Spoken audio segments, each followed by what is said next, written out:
I'm going to summarize where we just left off. We left off chapter something before my chapter. So that was chapter 2. Chapter 2. So we just summarize what is happening here. It's like Cress is on a satellite and thinks she's in prison by her mistress. And so yeah, let's get into it. So this is chapter 2. Wolf pushed himself off the crate, hurrying toward her.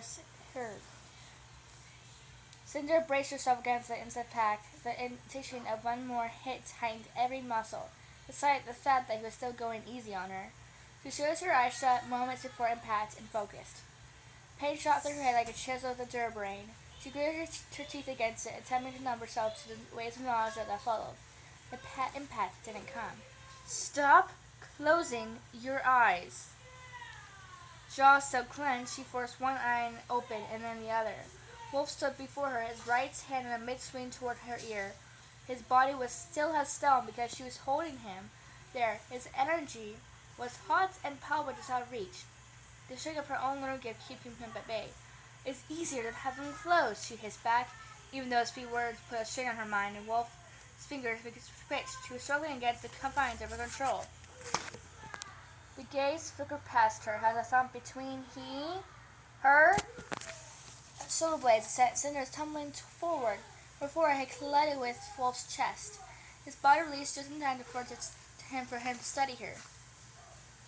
Behind her, Thorn chuckled. It always makes it easier for people to sneak upon you. She sniffed around and shoved it away. This isn't a game!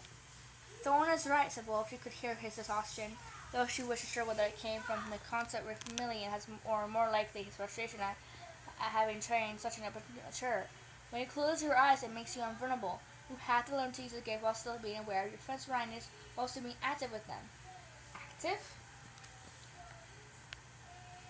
Wolf shot his neck out to the other side, electing a few pops before shaking it out. Yes, active. You could be facing dozens of wolf soldiers at a time. With any luck, you'll be able to control 9 or 10, although that's unexpected at this point. She clicked her nose on him, which means you'll be vulnerable to countless more. You should be able to control me while still being fully present, mentally and physically. He was set back, pulling at his messy hair. Even if Thorn can sneak upon you, we're in trouble. Thorn covetously never understood the stealth of a criminal mastermind. Saw her skull laughing from where she sat cross-legged on a plesiosaurus crate, enjoying a bowl of ointmeal. Criminal mastermind. We've been trying to figure out how to inflict a void wedding for the past week, and so far your biggest contribution has been determining which of the palace rooftops is the most spacious to your precious ship doesn't get stuck in the landing.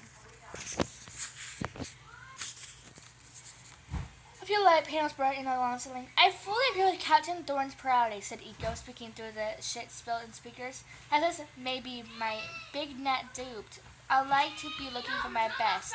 Thank you very much. Well said, gorgeous. Thorn waved up toward the speakers, even though Eco's sensors were expensive enough to pick it up on it. And I would like the rest of you to know Eco's proper use of captain when addressing me. You could all stand to learn a thing or two from her. Scar laughed again, Wolf raised an eyebrow and unimpressed, and the carboys trembled in a conflict of interpreters as Eco blushed from the flattery. But Cinna ignored them all, downing a glass of lukewarm water while Wolf's judgment spun through her head.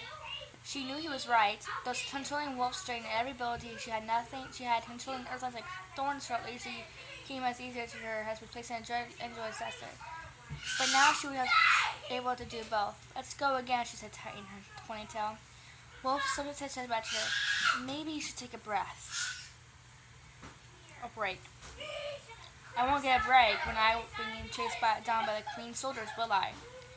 She rolled her shoulders, trying to analyze herself. The pain in her head had dulled, but the back of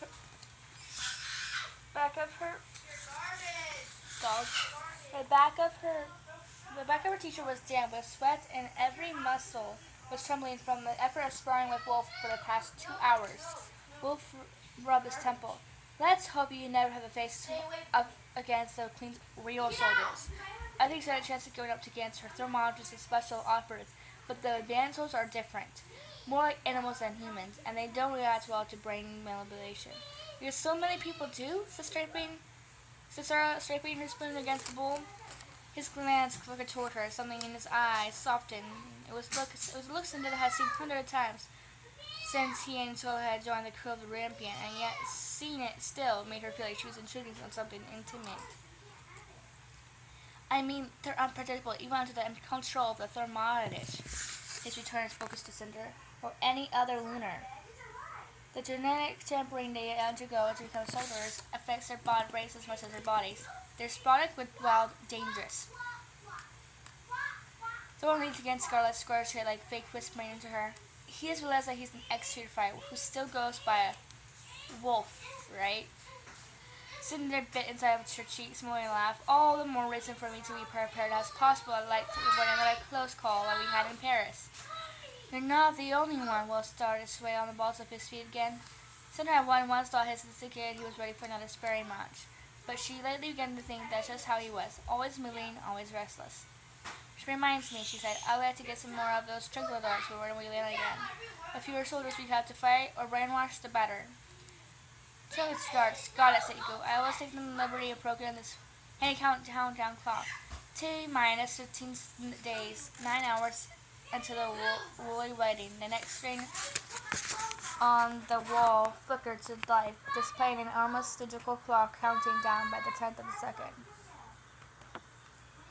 3 seconds of staring at the clock made Cinder sick with anxiety. She told her gaze scanning the rest of the next scene in their ongoing master plan for putting a stop to the wedding between Kai and Levana.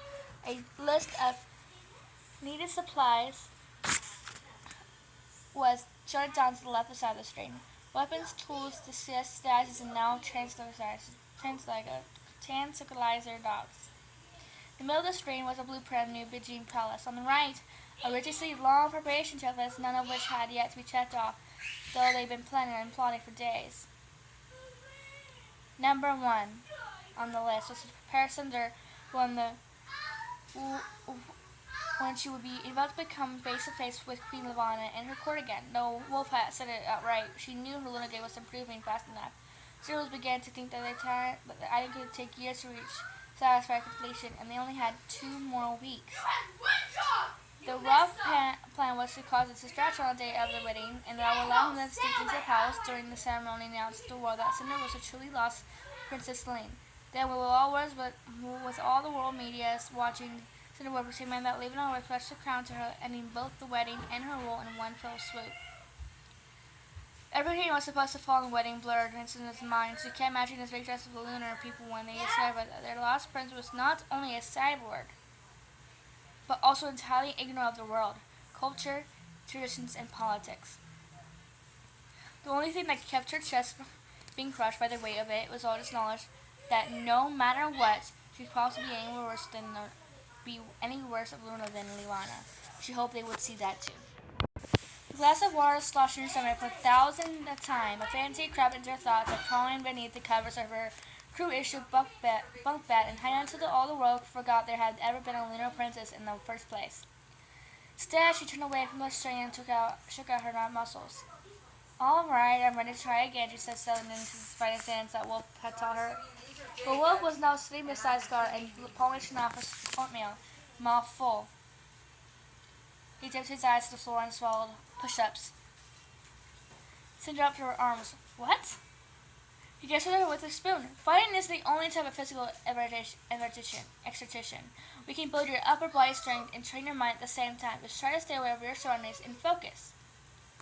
She could louder for 5 full seconds before dropping to the ground. She counted to 11 when she heard Thorin push himself away from the crate. You know, when I was a kid, I was tricked into thinking that princesses wore tiaras and hosted tea parties. Now that I'm a real princess, I must say I'm kind of disappointed. I know the feeling. She didn't know if he meant an insult. Is that an insult? But these days, the royal princess set everyone else's nerves on edge. Excelling sharply, she did just as Wolf had instructed. But I know what will help. She focused Uzi on picking Thorn's energy as he passed by her on his way toward the cockpit. She was lowering into the 14th push-up when she forced his feet to stop beneath him. What? Sarah pushed up and swung one leg forward in half a circle. Her ankle collided back up to Thorn's calf. She cried out and fell, landed on his backside with a grunt. Beaming sent her a glance at Wolf for approval, but both he and Starla were too busy laughing.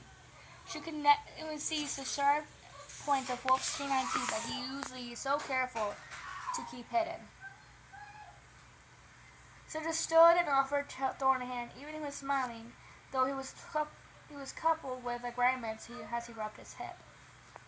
You can help me pick our tear out when we're done saving the world.